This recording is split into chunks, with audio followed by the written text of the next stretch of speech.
হিন্দু ধর্মে ব্রহ্মার তেমন কোনো জনপ্রিয় উপাসনাগার নেই। ত্রিমূর্তি অর্থাৎ ব্রহ্মা, বিষ্ণু, মহেশ্বর। এই মহেশ্বর এবং বিষ্ণু অন্য দুই সদস্যর তুলনায় ব্রহ্মার গুরুত্ব যথেষ্ট কম। প্রাচীন গ্রন্থে ব্রহ্মার শ্রদ্ধার কথা বলা হলেও ভারতে তাকে প্রধান দেবতা হিসেবে খুব কমই পূজা করা হয়, কারণ তার আরাধনা করবার জন্য নিবেদিত কোনো উল্লেখযোগ্য সম্প্রদায় নেই। আপনারা দেখছেন সেই প্রজাপতি ব্রহ্মা সৃষ্টি পুষ্কর বা ব্রহ্ম সরোবরটি। আমি শ্যামসুন্দর আপনাদেরকে ঘুরিয়ে দেখাচ্ছি আরাবল্লী পর্বত বেষ্টিত অপূর্ব সুন্দর সেই ব্রহ্ম সরোবরটি। দেখুন কি অপূর্ব সুন্দর এই সৌন্দর্য, সত্যি দেখবার মতো। ঘন্টা দুয়েকের মতো সময় আমরা এই পুষ্করে কাটালাম।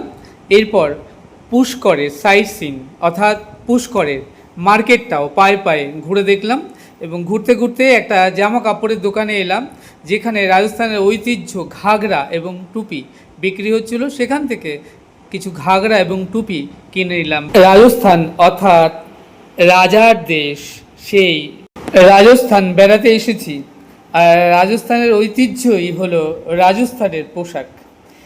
তো রাজস্থানের সেই রাজস্থানি টুপি পরে কেমন লাগছে আপনারা জানাতে ভুলবেন না। দেখছেন আমি শ্যামসুন্দর এখন রয়েছে আজমিরের পুষ্করে।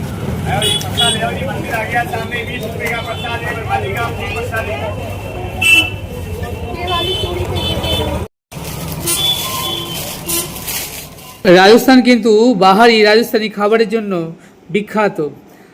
অনেকক্ষণ মার্কেট ঘোরাঘুরি করে আমাদের যথেষ্ট খিদে পেয়েছিল। আমরা একটা স্ট্রিট ফুডের দোকান থেকে কচুরি আর আলু মটর খেলাম। খাবারটা যথেষ্ট সুন্দর ছিল। পুষ্করকে অন্তর থেকে প্রণাম জানিয়ে এবং সৃষ্টিকর্তা প্রজাপতির চরণে দণ্ডবোধ করে আমরা এবার যাব পুষ্কর বাস স্ট্যান্ডের দিকে এবং সেখান থেকে বাসে করে আমরা রওনা নিয়ে দেবো আজমিরে। আমাদের যেখানে হোটেল আছে রেস্ট বিশ্রাম নেব, তারপর ইভিনিংয়ে আমরা আবার বেরোবো সাইট সিন ঘুরে দেখতে।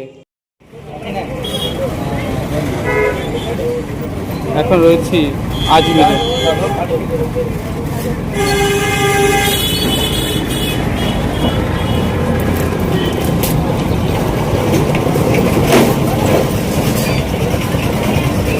এটা কচুরি দোকান থেকে